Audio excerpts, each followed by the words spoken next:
Julle is Nelis hier van Sofia. Ek staan vandag hier so by Roux du Plessis van Elands Neck Meatmasters. Ons het julle tweede produksieveiling gehad as ek reg is vandag. Dink dit baie goed gegaan. Julle het 'n ongelooflike string diere gehad, ramme en ooe wat vandag op aanbieding was. Dankie. Sê my Roux, ek wil net hoor wat is jou ervaring of hoe was jy, hoe voel oor die veiling? Ja, nee, ek is tevrede. Alles het verkoop. Dink dis op die ou ende die belangrikste. En ek dink daar's kopers wat vandag dalk hier weggestap het met ek dink bo-gemiddelde diere en wat kan dalk tevrede wees met dit en ek hoop die diere gaan by hulle baie goed aan. Ontwikkel ook daar 'n klomp jong ramme gewees.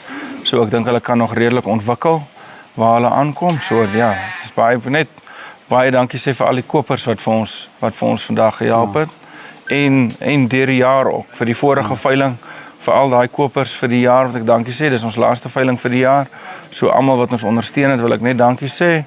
En dan wil ek ook sommer net vir julle dankie sê vir Swiftvee. Dankie. Julle doen altyd julle deel, meer as julle deel. Veral jy wat ons altyd mooi help.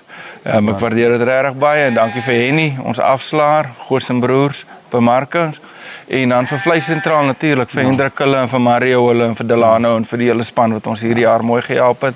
Dankie vir hulle alles. Sonder hulle gaan ons dit ook nie kan doen nie. Sonder die kopers kan ons dit nie doen nie. So ja, dis ons is baie bevoorreg om die twee veilings te kon aanbied en alles kon verkoop het en dis dit net dankie aan almal wat 'n deelname in dit het en dan al die kopers ook wil ek dankie sê. Nee, ek soek nou van ons kant af wil ek sê dit is altyd, weet ons is nou soos 'n familie. Ons kom al 'n lank pad saam. Dit is altyd lekker om saam julle geassosieer te wees en saam julle veiling te hou. Ek bedoel, julle kan sien julle as Meatmaster teelers van Elands Neck is 'n familie wat nou al 'n lang pad aanstap. En dit is altyd mooi om te sien as jy nou begin met jou eie produksieveilings wat dit so groot sukses is. Jy weet dit sê ook dan aan die buitekant die mense soek julle diere en die kopers kom van ver. Ek bedoel dis van al die pad in Limpopo tot onder in die Kaap. So ek bedoel dis ongelooflik en ek wil net weer sê baie dankie. Ja, nee, dankie vir dit ook. Dis nice woorde, so ek waardeer dit. Dit is altyd lekker. Ek is alle voorspoed en voor ek vergeet, sê net jy nie ook vir iets om te vertel wat vir die volgende jaar se veilings voor lê. Die volgende jaar gaan ons weer twee veilings hê. Die een is die 23ste April.